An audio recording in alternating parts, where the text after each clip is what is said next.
कभी ऐसा महसूस हुआ है कि इंसान दो दुनियाओं के बीच फंस गया हो? एक तरफ उसका कर्तव्य है जो बताता है कि क्या करना चाहिए, और दूसरी तरफ है उसका दिल जो कुछ और ही चाहता है। भगवद गीता का पहला अध्याय ठीक इसी संघर्ष के बारे में है, और यकीन मानिए ये आज भी उतना ही सच है जितना हजारों साल पहले था। ये एक ऐसा सवाल है जिसका सामना हम सभी को कभी न कभी करना ही पड़ता है ना। जब जो करना सही है और जो करने का मन है वो दो अलग अलग रास्ते बन जाएं, बहुत ही मुश्किल सिचुएशन होती है ये एक क्लासिक डिलेमा है, नहीं? एक तरफ हमारा दिमाग, हमारा लॉजिक हमें हमारी जिम्मेदारियों की लंबी लिस्ट थमा देता है, और दूसरी तरफ हमारा दिल जो हमें उन लोगों की तरफ खींचता है जिनसे हम जुड़े हुए हैं, जिनकी हम परवाह करते हैं। भगवद गीता ठीक इसी अंदरूनी जंग को पहले पन्ने से हमारे सामने रख देती है। तो चलिए शुरू करते हैं हमारे पहले हिस्से से, हम सबके भीतर का युद्ध।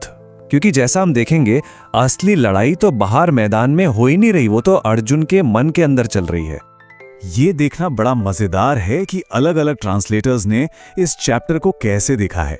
देखिए, बाबरा स्टोलर मिलर इसे कहती हैं अर्जुन की निराशा, मतलब पूरा फोकस अर्जुन की इमोशनल हालत पर है।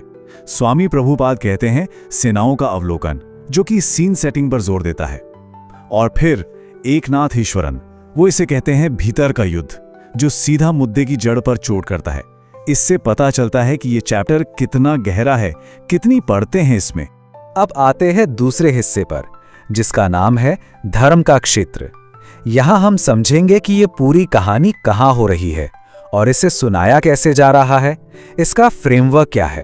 तो ये जो लड़ाई है ये कुरुक्षेत्र में हो रही है, लेकिन इसे धर्म क्षेत्र भी कहा गया है, मतलब धर्म का मैदान। ये कोई मामूली बैटलफील्ड नहीं है, ये एक पवित्र जगह है। इसका मतलब ये हुआ कि यहां जो भी होगा उसका एक बहुत गहरा, एक कॉस्मिक मतलब है। दांव पर बहुत कुछ लगा है, इससे ज्यादा कुछ हो ही नहीं सकता। और पता है ये कहानी हम तक पहुंच कैसे रही है? बड़े ही सिनेमैटिक तरीके से। पूरी की पूरी लड़ाई एक एक पल संजय नाम के एक मंत्री अपने अंधे राजा धृतराष्ट्र को सुना रहे हैं। और राजा का ये अंधापन ये सिर्फ फिजिकल नहीं है, ये एक तरह से आध्यात्मिक अज्ञान का भी प्रतीक है। अब आता है हमारा तीसरा हिस्सा, वापसी का कोई रास्ता नहीं। ये वो पल है जब बातें खत्म हो जाती हैं और युद्ध एक भयानक सच्चाई बन जाता है। जरा सोचिए उस माहौल के बारे में। दोनों तरफ से एक साथ शंख बज उठते हैं, उनकी आवाज आसमान में गूंज जाती है। और ये सिर्फ शोर नहीं है, नहीं, ये एक ऑफिशियल अनाउंसमेंट है, एक ऐलान कि युद्ध शुरू हो चुका है। अब पीछे हटने का कोई रास्ता नहीं बचा। एक श्लोक में इसका असर बताया गया है।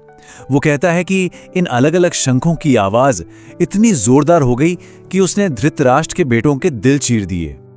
मतलब उस आवाज का साइकोलॉजिकल इंपैक्ट इतना गहरा था कि पांडवों को लड़ाई शुरू होने से पहले ही एक मेंटल एज मिल गया।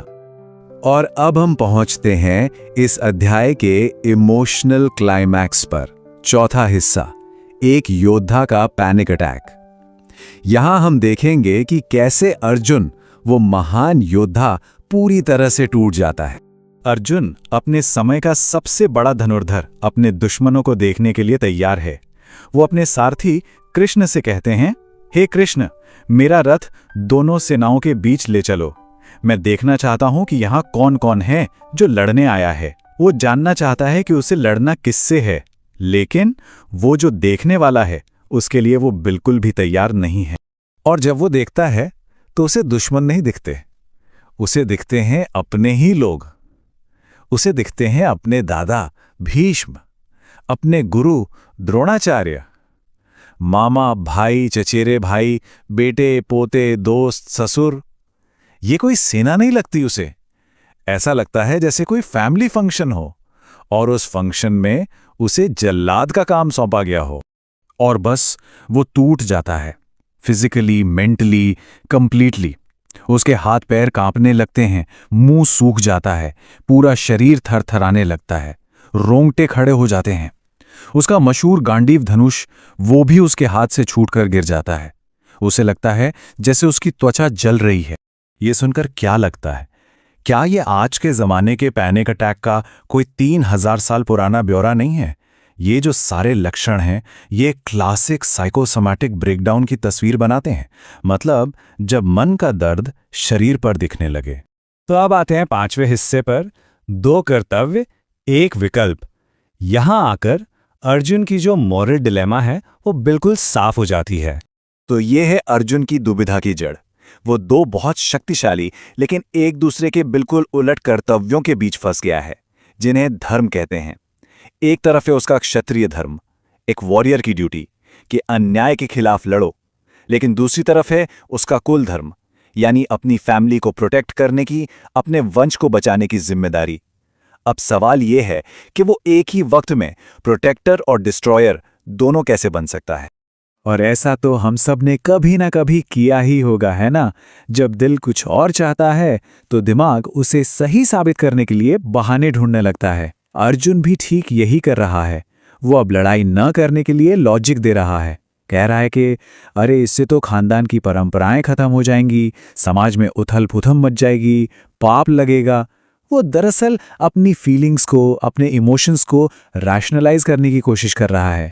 और अब हम पहुंचते हैं अपने आखिरी हिस्से पर, निराशा का योग। यहां एक बहुत ही कमाल की बात है। अर्जुन का जो ये ब्रेकडाउन है उसे एक फेलियर की तरह नहीं, बल्कि एक बहुत जरूरी स्पिरिचुअल ओपनिंग की तरह देखा गया है। इस चैप्टर का जो ऑफिशियल नाम है वो है अर्जुन विषाद योग। ये अपने आप में एक रेवोल्यूशनरी आइडिया है ना? कि किसी का सबसे गहरा दुख, सबसे बड़ी निराशा असल में एक स्पिरिचुअल जर्नी की शुरुआत हो सकती है। कि जब कोई पूरी तरह से बिखर जाता है तभी शायद वो कुछ नया सीखने के लिए, कुछ नया बनने के लिए तैयार होता है। और ये चैप्टर खत्म होता है एक बहुत ही ड्रामेटिक इमेज के साथ।